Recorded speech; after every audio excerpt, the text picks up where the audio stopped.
we're going to now overcome friction. So up until now, every problem that we've done has been one where the acceleration is 0. And this is kind of like the difference of going from 4A to 4B. So 4A, we just looked at net force. And either things were hanging on cables or they were just sitting someplace on a platform. But we had either no acceleration or we weren't talking about it.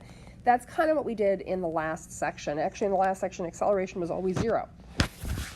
Well, now we're going to find acceleration or mass where there is acceleration. I know it sounds like so much fun. So every single one of the problems that we're dealing with is going to start with these 3 equations. So we will always use all 3 of them. And we're going to be, so depending on,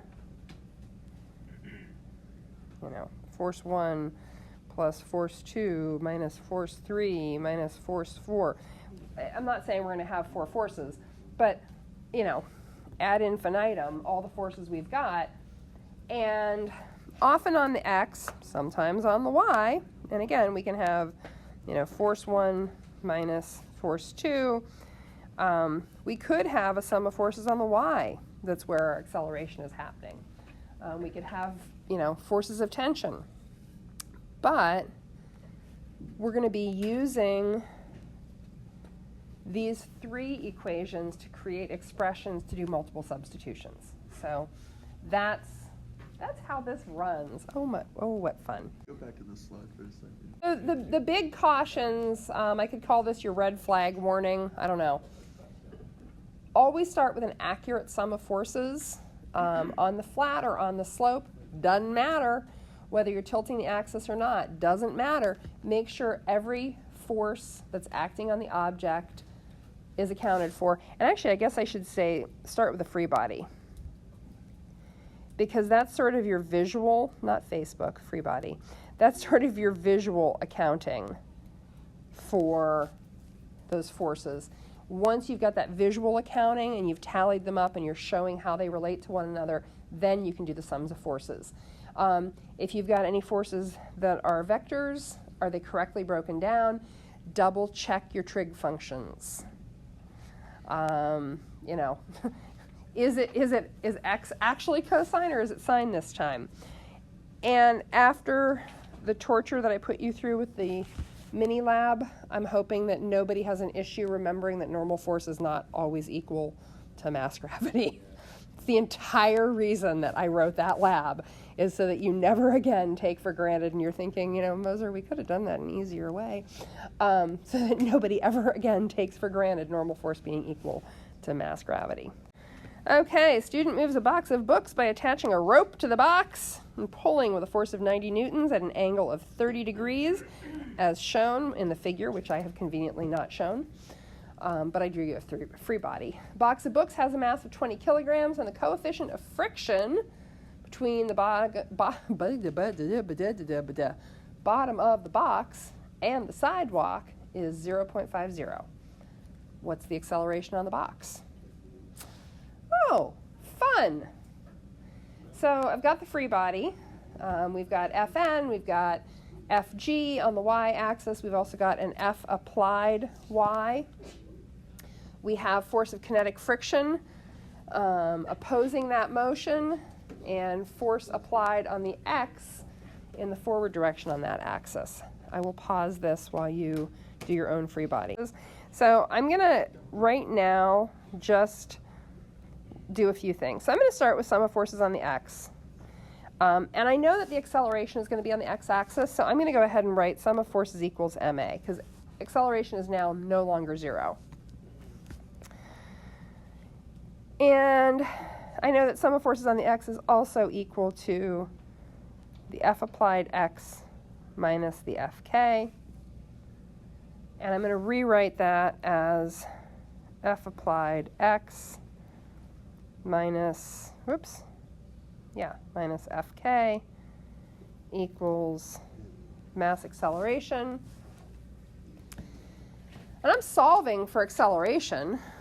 So, this is easy, right? I'm I'm done. Oh my gosh, how fantastic. F applied x minus fk divided by mass equals acceleration. Ta-da! Let's get out the party balloons. Oh, well, just one problem. I don't know what the fk is. Huh, okay. Well, that does seem to be an obstacle.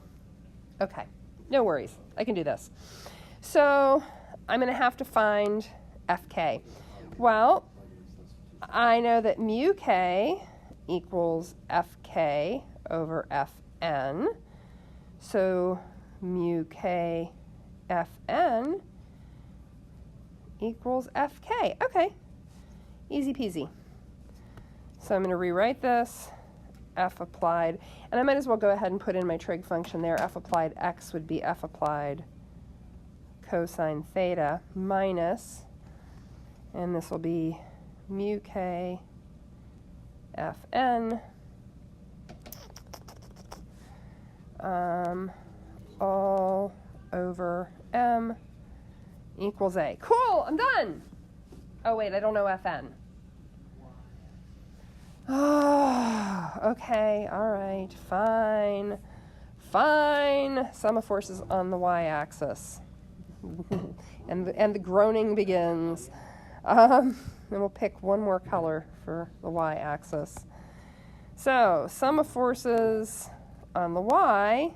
Now, on the y-axis, is this thing levitating? No, and you think they would mention something like that. It would be noteworthy. Is it sinking into the ground? No, it's getting pulled across the ground. So sum of forces on the y is, hallelujah, equal to 0. We could use a break. And sum of forces on the y is also equal to, well, we've got normal force up. We've got force applied on the y-axis, which is also up. And we've got force of gravity. So I can create an expression for Fn. So if I were to do that, I would say, and of course Fg is, well, I won't do multiple step substitutions here. So Fg minus F applied y equals Fn.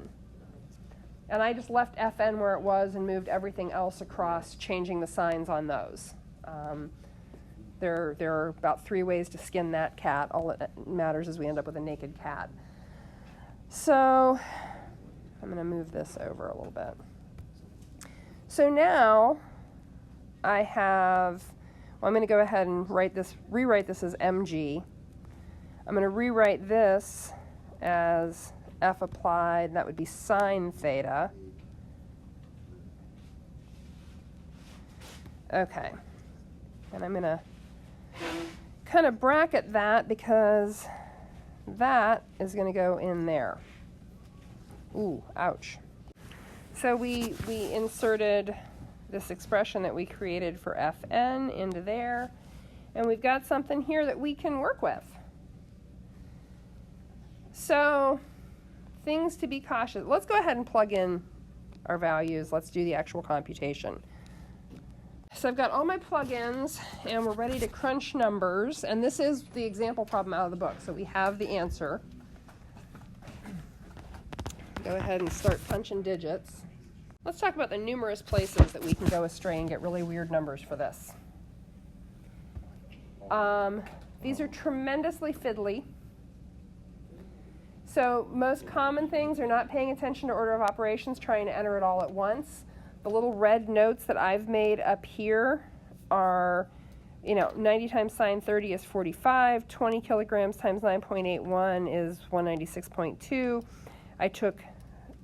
I got each of those numbers individually, then did my subtraction, then multiplied by 0.5. So this entire, here, I'll use brackets there to make some people happy. That entire thing comes out to 75 and change. So then 77 minus the 75, we're getting a difference of right around 2 divided by the 20 kilograms is what gets us that tiny little fractional. This thing is not accelerating at a tremendous rate. It's accelerating pretty slowly. So no, No, I know. I actually double checked myself because I couldn't remember. I didn't remember that the magnitude of the acceleration was that tiny.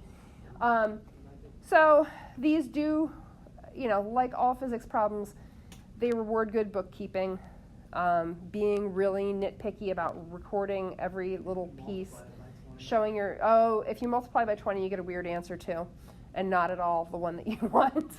So with that, the book problems. So we've got the 4 in the text that I'll turn you loose on right now. And get started. We'll be working on these also tomorrow. So What's the page number? that's a great question. So these are page 147 in the text. It's the 4D practice. So, and then I will print off the worksheets for tomorrow. I did put up the FIP corrections. The key is added to the FIPs and keys, and the corrections turn in is there. That's it.